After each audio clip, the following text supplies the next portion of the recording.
Hi everybody, welcome to our first section. Our chapter is going to be on polygons.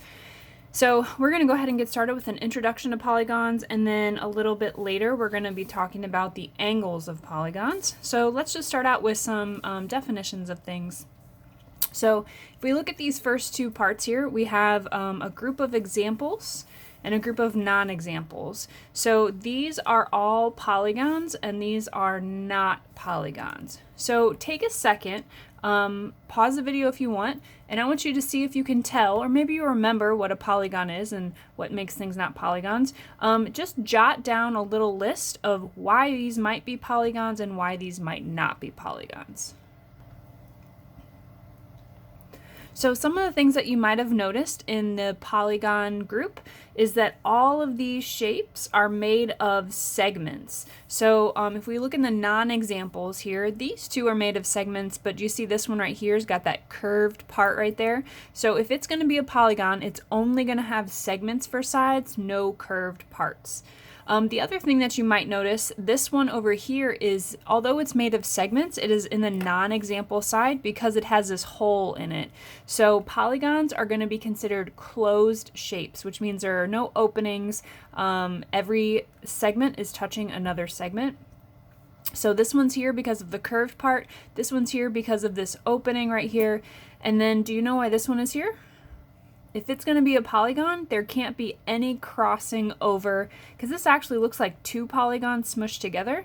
So polygons are only going to connect in the corners of your shape. They'll never cross in the middle. So what a polygon is, it is a many-sided shape. That's what poly is. Poly is many, gon is side. So it's a many-sided shape, which is two-dimensional, that has segments as sides.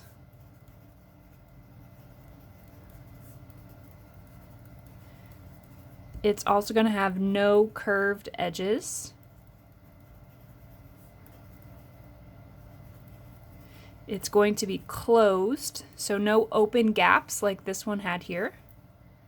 It's closed. And there's going to be no crossover of sides. Squeeze that in there. So then why weren't these ones polygons? So this first one, there was a curved edge. So this one is our curved edge. This one right here had an opening or a gap. And then this guy right here had crossover. So you can't have any of that if you're going to be a polygon. All right, so this polygon, the idea of polygons actually is kind of a big process. So once you know something is a polygon, then it can be split into two types of polygons, and those are concave and convex. So these are all convex, and these are all concave. So first of all, notice they're all polygons because segments as sides, no curved edges, and either one of these.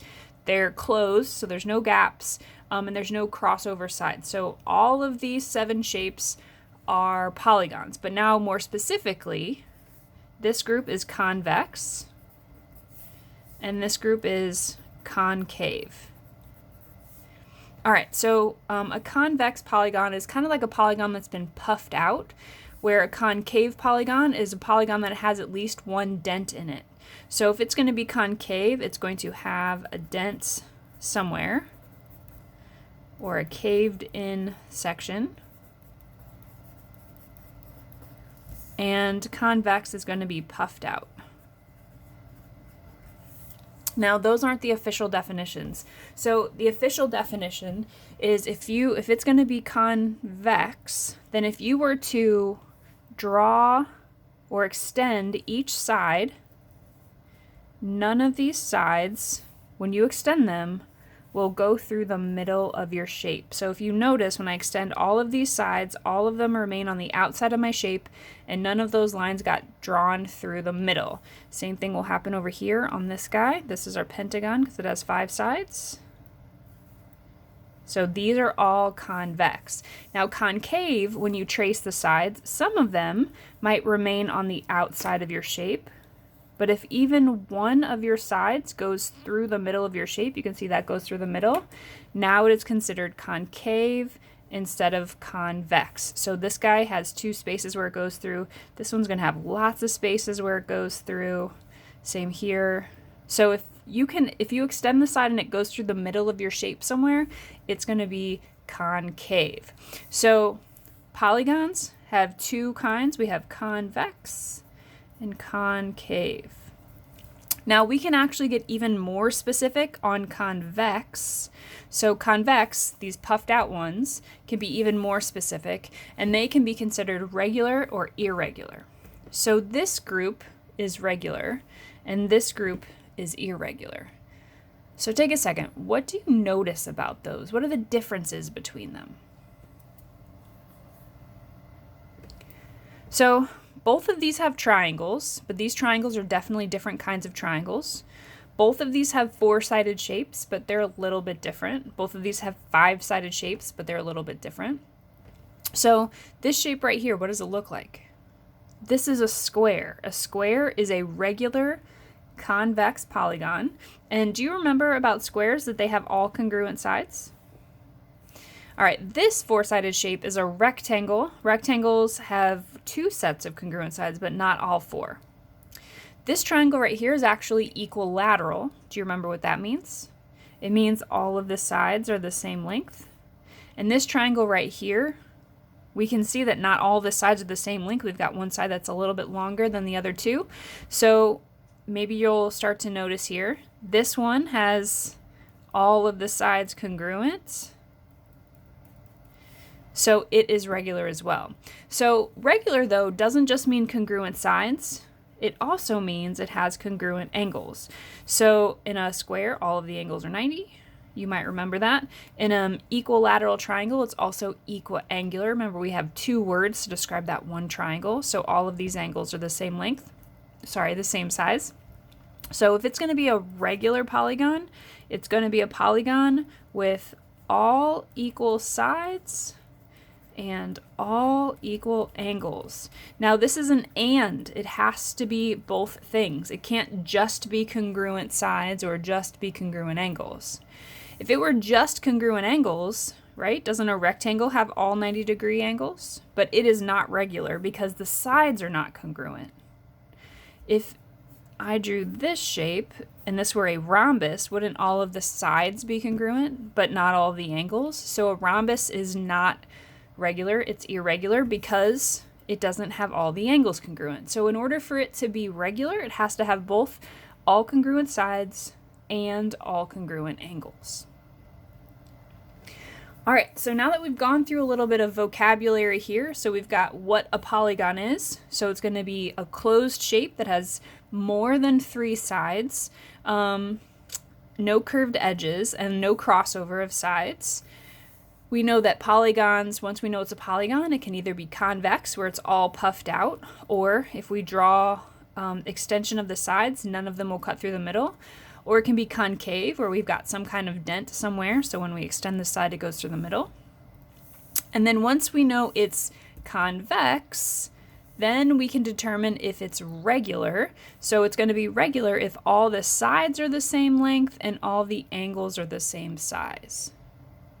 Now, a concave shape cannot be regular because if you look at just the star here, even if all of these sides were the same length, are all of these angles the same?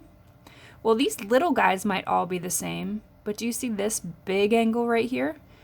Because it's more than an obtuse angle, it's kind of a weird, funky angle. Because it's concave, that's actually called a reflex angle.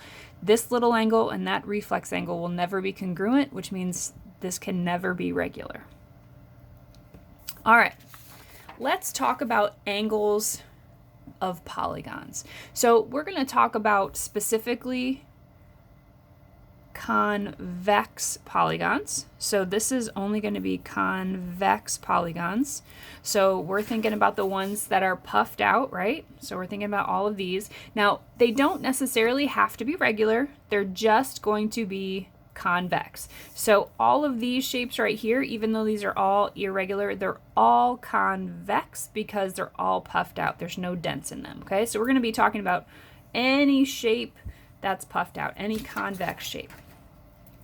All right, triangles. Do you happen to remember how many degrees are in a triangle? If you said, or in your mind thought 180 degrees, you're absolutely right. There are 180 degrees in any triangle, no matter what kind, whether it's equilateral, scalene, isosceles, it's always going to be 180 degrees. So if this were a right triangle, that would be a right angle, that'd be 90, and then those two angles would also add up to 90. So every triangle has 180 degrees in it.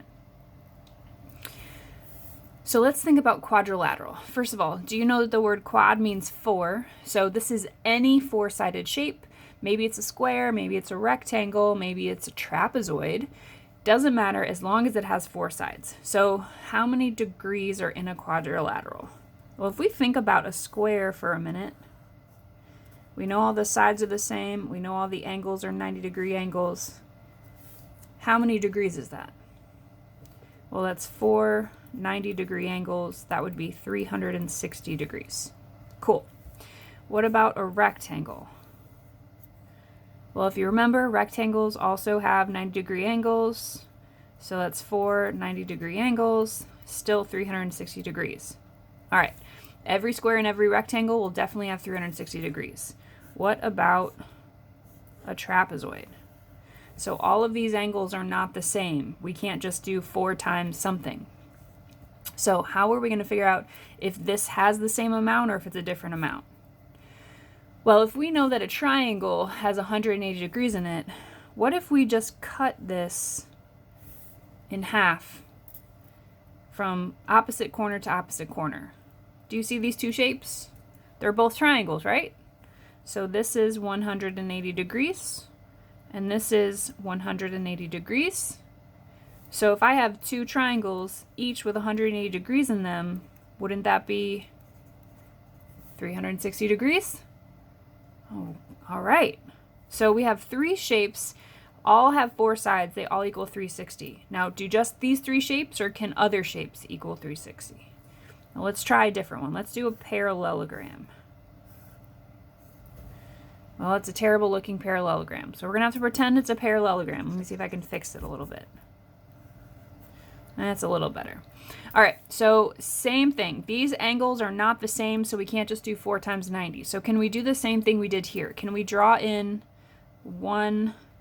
this thing right here is called a diagonal. Maybe you remember that vocabulary word. If we draw on this one diagonal, I've created 2 triangles, so that's 180 and that's 180. So 2 times 180 is going to get us back to 360 degrees. All right, so let's go to this table here and let's just kind of organize some of this information. If it has 3 sides, it's a triangle. And if it has 3 sides and it's a triangle, it's made of 1 triangle, right? Which gave it 180 degrees. All right, if it had 4 sides, then it had 360 degrees in it. Its name is a quadrilateral. Now, many quadrilaterals have their own specific names, right? Square, rectangle, trapezoid, parallelogram. But if you don't know specifically what kind of 4-sided shape it is, you would just call it a quadrilateral. Now, how many triangles did we draw in there? Didn't we draw 2? Now, in this shape and this shape, we didn't draw any triangles, but could we cut that so there's 2 triangles? And couldn't we cut this so there's 2 triangles? So a quadrilateral can actually be split into 2 triangles. All right, next one, pentagon. So do you remember pentagon is a 5-sided shape? All right, so 5-sided shape. 1, 2, 3, 4, 5. Okay, so how many degrees? Well, I don't know how big each angle is, so I'm going to have to think about this triangle method again. Now, in here, do you notice that I only drew in one of the diagonals? So if I just draw in one of the diagonals, so far I have 1 triangle, so this would be 180 degrees. Now this is a quadrilateral, So we know quadrilaterals have 360 degrees. So that's good. So we could just do 180 plus 360, right? Well, let's think about it in terms of number of triangles. So far I have one triangle. What if I just drew in another diagonal? Doesn't that just create 2 more triangles? So 180, 180. All right, so that means our pentagon was split into 5 triangles. 3 times 180 is equal to 540 degrees. Okay, so I don't have a space for 6-sided shape, so let's think about this for a second. 6 sides, that's called a hexagon. Do you remember that? Hexagon? So 6 sides, 1, 2, 3, 4, 5, 6. So how many triangles can we get out of this? Well, I can draw in one diagonal here, so there's one triangle. One diagonal here, so there's another triangle. And then actually I can do one more diagonal, so 1, 2, 3, 4 triangles. Oh, I wrote the wrong number in this spot. How many triangles were there in a pentagon? Only 3. I put 5 because I was thinking 5 sides. 3. All right, so 1, 2, 3 triangles. Hexagon had 4 triangles. So you might start to notice a pattern here. So this would be 4 times 180, which is equal to, what is that equal to? All right, so next is 7. Do you know how many, or what a 7-sided shape is? It's called a heptagon. And if we look at this pattern, a heptagon should be made of 5 triangles. So if we want to figure out, without drawing it, because past 6 I am not good at drawing these, if we want to figure out how many degrees are going to be in our triangle, in our heptagon, what are we going to do? Well, for a triangle, there was one triangle, so it was 180. Here there were 2 triangles, right? 2 times 180 was 360. For a pentagon, there were 3 triangles, so we did 3 times 180, 540. Did you figure this one out? This one would be 720. So then for a heptagon, we're going to do 5 times 180. So what is that going to equal? 900. So 8-side is an octagon.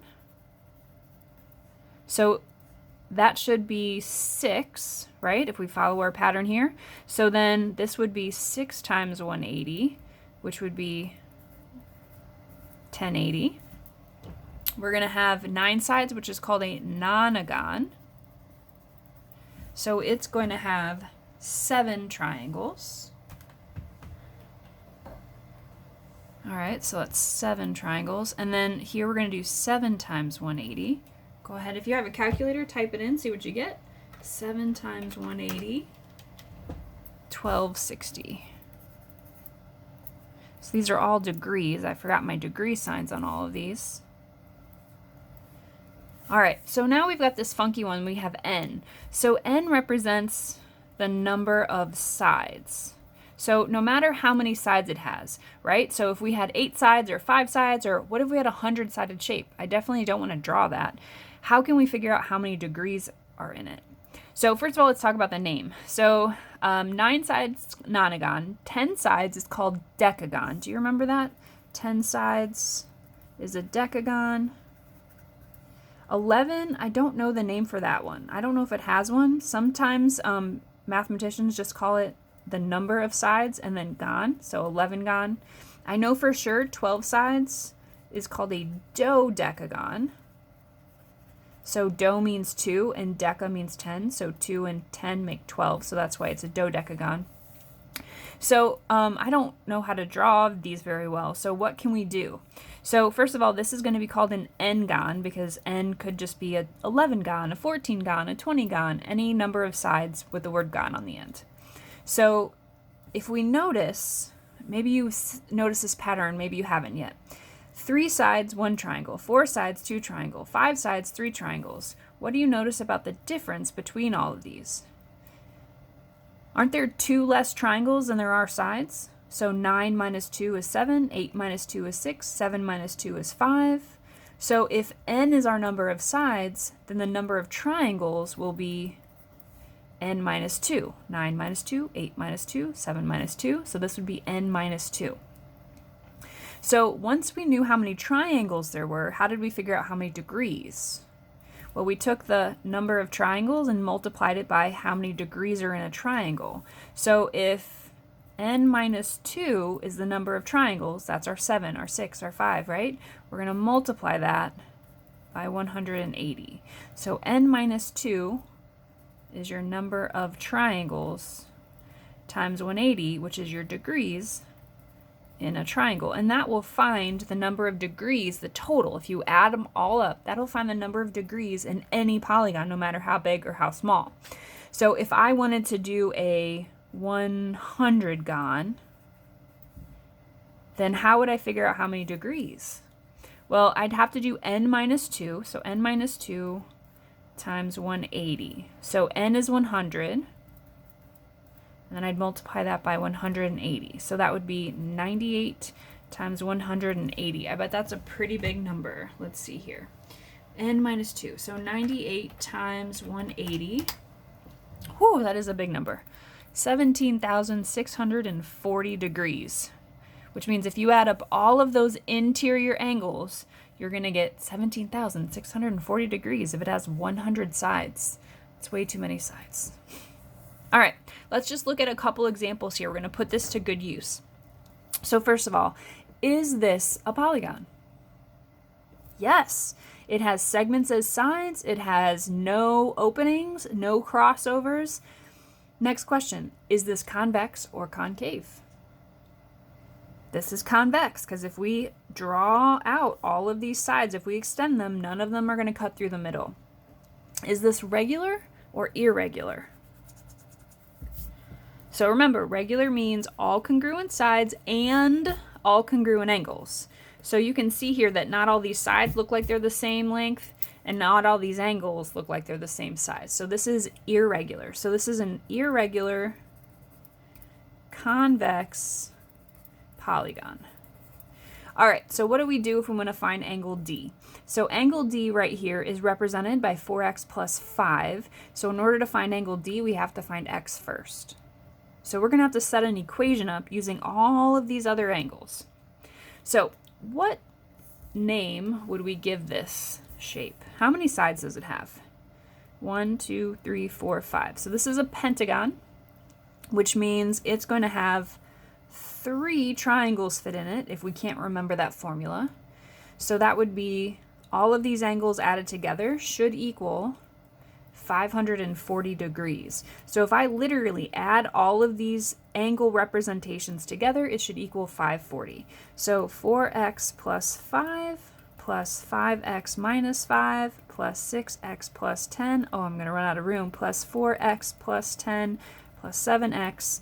All of those angles added together should equal 540 degrees, because this is a pentagon. So now I'm just going to add my like terms and solve this equation. So 4x, 5x, 6x, 4x, 7x, that's going to be 26x plus 5 minus 5, so those will give me 0. 10 plus 10, that's 20, equals 540 degrees.